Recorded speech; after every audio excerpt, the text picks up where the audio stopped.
interesante, pero vamos a abordarlo de la mano de un abogado internacionalista y profesor de la Universidad de Panamá. Se trata de Manuel Castro, quien nos va a ayudar a entender, a explicar a nuestra población, a nuestra audiencia, qué ocurre en esta situación entre Rusia y Ucrania en este momento justo en el que muchos dicen ya hemos o estamos a puertas de una tercera guerra mundial y hay tensión obviamente por los nuevos cambios en la política nuclear de Rusia tras la aprobación de las armas a Ucrania para atacar el territorio ruso. Profesor Castro, qué gusto tenerlo con nosotros, como siempre, en esta ocasión, pues para abordar este interesante tema que, como nos ha comentado, pues tras bastidores, sí es complejo, pero que de alguna manera siempre tiene algún tipo de repercusión global y sería oportuno también entender ello. Bienvenido, buena tarde, Edna Jaramillo y un servidor Ricardo Jaramillo, le saludamos a esta hora. Buenas tardes. Como había comentado, el panorama es bastante complejo. Esa es la realidad. A más de 1000 días, para exactamente 1002 días, desde que inició esa llamada operación especial de Rusia en Ucrania, que ya a todas luces es un conflicto que ya no es que se refiera a dos estados en específico, sino que hoy por hoy hay más de 40 naciones involucradas en este conflicto. Es decir, que el conflicto entre Ucrania y Rusia se limita únicamente a estos dos estados es desconocer la participación directa e indirecta de otros actores internacionales, llámese estados o llámese grupos de mercenarios. Eso es lo que debemos iniciar planteando en esta realidad en la que se encuentra el conflicto. Hoy por hoy, lo más relevante es el visto bueno o la autorización que el gobierno de los Estados Unidos de América le ha dado a Ucrania, a las fuerzas ucranianas, para que puedan utilizar los misiles de largo alcance para impactar territorio ruso. Aquí debemos destacar y hacer una diferencia entre las autorizaciones que paulatinamente, conforme a las distintas escalas que ha tenido el conflicto, Estados Unidos y sus aliados le han otorgado a Ucrania. Obviamente, Ucrania se encuentra respaldada por los estados que forman parte de la OTAN. ¿Qué es la OTAN? La OTAN es una organización internacional de carácter militar. Y justamente esta es una de las razones por la cual Rusia inició este conflicto, toda vez que Ucrania tenía interés de entrar a esta organización internacional y Rusia obviamente no le conviene que a escasos kilómetros de Moscú se le puedan instalar bases militares de esta organización internacional. Volviendo entonces a esta escalada o a estas autorizaciones que se han dado conforme ha avanzado el conflicto, es importante destacar que en el caso de los Estados Unidos de América, además de respaldarlo financieramente, también lo ha respaldado con el suministro de armas. Obviamente, este suministro de armas no son gratis, sino que se dan a través de préstamos y es una manera que se utiliza, digamos, para prestar esa ayuda o ese apoyo militar en este conflicto. Ahora bien, en cuanto a la utilización de estos misiles, que es lo que ha desatado toda esta polémica en estos últimos 3 días, no es que ya Ucrania no contara con estos misiles, no es que Ucrania no los haya utilizado de manera previa. El asunto es que los tenían desde hace tiempo, lo estaban utilizando, pero únicamente dentro de su propio territorio o por lo menos también dentro de territorios en disputa como el área del Donbass, lo que conocemos o se conoce puntualmente como Donetsk y Lugansk. ¿Qué es lo que ha ocasionado que ahora Estados Unidos obviamente haya autorizado que estos misiles ya no sean utilizados únicamente dentro de territorio ucraniano, sino que ya él mismo puede ser utilizado en territorio ruso? Obviamente, la escalada o las tensiones que se viven hoy por hoy frente a esta situación es alarmante. Pero todo esto también forma parte de lo que viene siendo la guerra y los conflictos armados previo justamente a la búsqueda de la paz. ¿Qué es lo que se prevé? Que este visto bueno por parte de los Estados Unidos, tenemos que entender también que el presidente Biden ya va de salida, en el caso 2 meses ya va a ceder el poder ante Donald Trump, Y lo que quizás se busca como ese último espaldarazo por parte de la administración de Biden a través de los demócratas es facilitar que Ucrania pueda llegar a una eventual negociación, que ya justamente Donald Trump se ha referido a ello en su periodo de campaña electoral, digamos, con más fuerza. No es lo mismo llegar a una negociación a como se encuentra hoy Ucrania, con gran parte de su territorio ocupado, con sus defensas diezmadas, con sus fuerzas militares debilitadas, a llegar de aquí a un mes, digamos, con la ocupación justamente de territorio ruso, con el haber podido afectar la flota rusa en el Mar de Azov, el poder atacar, podría ser el puente que une Crimea directamente con Rusia, así también como poder atacar centros de producción de petróleo. Es decir, toda esta connotación o toda esta escalada que se está dando justamente son normales en este tipo de conflictos. Y hay que decirlo así, tal vez suene muy fuerte llamarle normal a una subida en una escalada, pero esa es la realidad. Y a mi criterio, estos son actos que van a tener como finalidad, digamos, medir ese músculo ante una eventual inicio de las negociaciones de paz. Hoy por hoy, y esto hay que decirlo de una manera muy responsable, porque ha sido la única persona en el mundo que se ha referido a paralizar este conflicto y a mi criterio el único que tiene la capacidad para hacerlo. Donald Trump, una vez llegue nuevamente a la Casa Blanca, sería la única persona en el mundo con el suficiente poder para lograr la paz en este conflicto entre Ucrania y Rusia, que lo llamamos así, pero como ya apunté hace un rato, involucra a más de 30, 40 naciones. Así que esa es la situación que se está viviendo hoy por hoy y va a incidir mucho entonces cómo podría entonces afectar o desarrollar esos ataques de Ucrania hacia Rusia.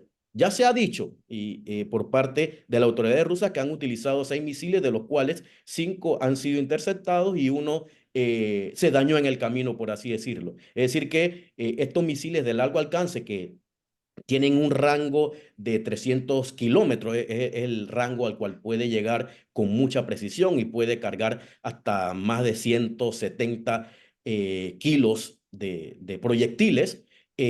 Tenemos entonces que abordar esa situación muy puntual. Algo también que es importante analizar y considerar es que al Estados Unidos dar esta autorización, a su vez puede abrir la puerta que otros estados hagan lo mismo. Como mencioné Y también hace un licenciado rato. Castro, pero ¿por qué Joe Biden ha dado ese paso ahora?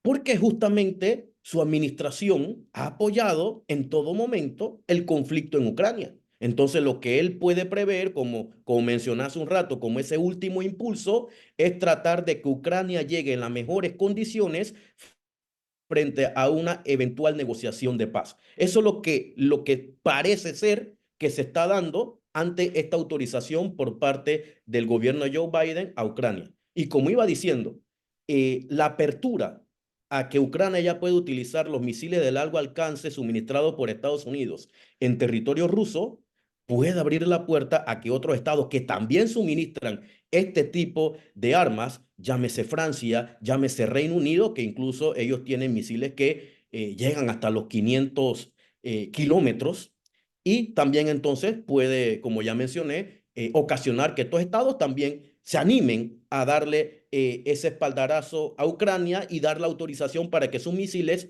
también puedan ser utilizados en territorio ruso. Ahora, sería interesante poder, profesor, hacer también esa explicación para la audiencia y para nosotros también tener más claro el tema de fondo, porque esta situación entre Rusia y Ucrania, en origen, obviamente es un tema territorial. Para entender un poco y lo que ha venido ocurriendo y el por qué existe una figura, por ejemplo, como Volodymyr Zelensky, en medio de un liderazgo que se reconoció a nivel internacional y la posición que ha mantenido Putin en este sentido. Bien, Y debemos sobre, y perdón, y ahí en esa misma pregunta, para que usted pueda cerrar en los minutos que nos queda, el impacto que eso puede tener sin lugar a dudas en los países de la bolita del mundo, amén. Sí, bien. Cuando Vladimir Putin anuncia esta operación especial militar para entrar a la zona del Donbass, como ya mencioné, Lugansk y Donetsk, era por situaciones puntuales. Él hablaba de que la población rusa que residía en ese territorio estaba siendo exterminada. Él hablaba de un genocidio. Entonces, con la finalidad de defender los intereses de los rusos residentes en Lugansk y Donetsk, fue una de las razones que motivó esta operación especial. Aunque todos sabemos que la verdadera razón por la cual inició esta operación especial militar es justamente porque Ucrania pretendía ingresar a la OTAN. ¿Qué es lo que no quiere Rusia? Rusia lo que no quiere es que dentro de territorio ucraniano, es decir, un estado fronterizo de Rusia, se puedan instalar bases militares que puedan apuntar con misiles nucleares o de cualquier tipo a territorio ruso. Es decir, es un tema obviamente de defensa. Rusia hoy por hoy se ve acorralada por parte de la OTAN. Si verificamos los estados fronterizos por Rusia, podemos hablar cercano allí de Finlandia, Estonia, Letonia, todos están en contra o están aliados a la OTAN.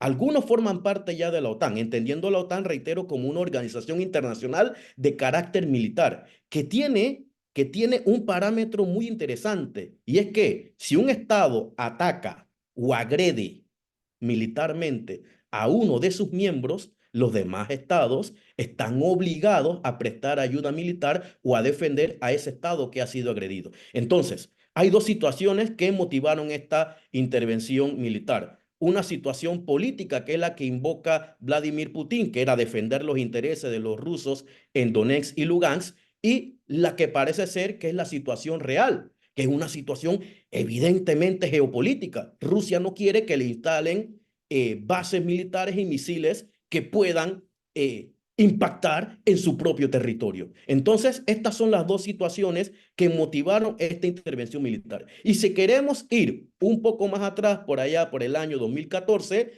ya se habían dado conflictos justamente dentro de Donetsk y Lugansk, porque al ser la comunidad rusa, digamos, una comunidad muy numerosa dentro de estos territorios, ellos desde esa época estaban llamando a lo que vendría siendo una independencia de Ucrania, con la finalidad entonces de unirse a Rusia. Muy parecido a lo que ocurrió con Crimea, muy parecido, solo que en Crimea sí las fuerzas rusas intervinieron de manera directa, apoyaron el referéndum y bueno, entonces aprobaron la anexión de este territorio a Rusia. Entonces, esto desde el contexto histórico de los últimos 10 años, en ello es que se fundamenta el conflicto. Reiterando entonces que la razón política es defender los intereses de los rusos en el Donbass.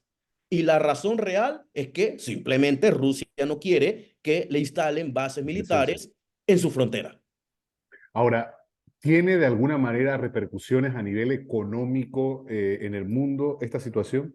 Claro que sí, claro que sí. Y fíjense que si echamos un poquito para atrás, hablando de cuando se inició este conflicto o esta tensión, inmediatamente lo que hubo fue el alza del combustible. Y eso afecta, obviamente, a todo el mundo. Una vez sube el combustible, sube la canasta básica, los medios de producción se ven impactados, sube el transporte, sube el flete, de todo tipo. Así que el impacto directo es con el petróleo, considerando que Rusia produce más del 10% del petróleo que se consume a nivel mundial. Y además de ello, también cabe resaltar que Ucrania y parte de Rusia es el gran granero del mundo, porque sus tierras son tan fértiles que allí es de donde sale gigantes producciones de cereales, de todo tipo de granos que abastecen países de África, países de Sudamérica y obviamente eso impacta, porque si ellos no pueden sacar el producto de los puertos de Ucrania, entonces va a tener un impacto de manera directa en los países consumidores que no van a contar con los granos, no van a contar con comida para abastecer a la sociedad. Bien interesante, definitivamente, y poder Sí, conocer ya, Sí, Edna, adelante. perdón, tenía el micrófono cerrado. Sí, para ir terminando, yo insisto, profesor, ¿de qué manera o recomendación daría usted a toda la ciudadanía para que lean alguna explicación un poco más digerible para los efectos de estar al pendiente de esta situación, no perder la brújula del tema, precisamente para estar atentos? Usted ha dicho la forma como pudiera impactar, pero más allá, sí, eso es la parte de la economía, pero ¿qué significa, por ejemplo, un ataque a nivel de armas nucleares, por ejemplo, para todo el mundo? Bien, justamente el día de ayer el canciller Lavrov dictó una conferencia de prensa en donde se refirió a este tema. Y es que han realizado unas reconsideraciones a lo que viene siendo el protocolo de la doctrina nuclear de Rusia frente a posibles ataques extranjeros. Y ya ha quedado claro que estarían en la capacidad de utilizar armamento nuclear en el supuesto de que su integridad territorial se vea afectada. ¿Qué quiere decir esto? Esto es más que nada una medida de disuasión. Una medida de disuasión en donde Rusia está diciendo, si la escalada sube, si esto continúa, si ustedes afectan de una manera significativa mis estructuras, mis fuerzas militares, yo me reservo el derecho a utilizar armas nucleares. Y esto es muy peligroso, muy, muy, muy peligroso, porque el que Rusia ejecute, lo cual considero que difícilmente lo van a hacer. Pero bueno, es una situación que está sobre la mesa y la cual hay que hablar y la cual hay que efectivamente contemplar. Es que la utilización de armas nucleares, digamos que sería la última medida que tendría Rusia para defenderse en este conflicto. Así que eso que se ha mencionado de que ellos van a utilizar armas nucleares, lo que efectivamente hay ahorita mismo es una autorización para el presidente Putin para que cuando él lo considere pertinente u oportuno, de acuerdo al propio protocolo doctrinal que tienen ellos en materia de seguridad, puedan utilizar armas nucleares. Pero hoy por hoy yo lo veo más bien como una estrategia de disuasión, para Ujú. evitar una mayor escalada de la que ya hay al día de hoy. Yo entiendo que Alemania dijo que no iba a suministrarle a Ucrania misiles de largo alcance para ese ataque que quieren hacer a Rusia. Incluso el canciller alemán dijo que él no iba a asumir ninguna responsabilidad ni se iba a involucrar en este tipo de escalada. Sí, algo también que hay que mencionar en ese aspecto en temas de armas nucleares es que hoy por hoy, de una manera formal, Ucrania no cuenta con armamento nuclear. Y el armamento que se le ha sido suministrado a ellos, hablando específicamente de estos misiles de largo alcance, que justamente, como mencionamos hace un rato, Estados Unidos ya autorizó que los pueden utilizar en territorio ruso, este tipo de armas o de bombas no son bombas nucleares, no llevan proyectiles nucleares, por lo cual hoy por hoy por parte de Ucrania no podemos hablar de un ataque nuclear de Ucrania frente a Rusia. Bien, queremos agradecerle como siempre al profesor Emanuel Castro la oportunidad de pues abordar este tema interesante, temas que pues para algunos parece algo muy lejano, pero sí tiene obviamente una repercusión y le preguntábamos hace un momento desde el aspecto económico y demás. Muchísimas gracias por acompañarnos y excelente tarde. Buena Gracias a usted por la tarde invitación. Hasta luego. Bien, Edna, y así llegamos a la parte final de nuestro programa por hoy. a todos.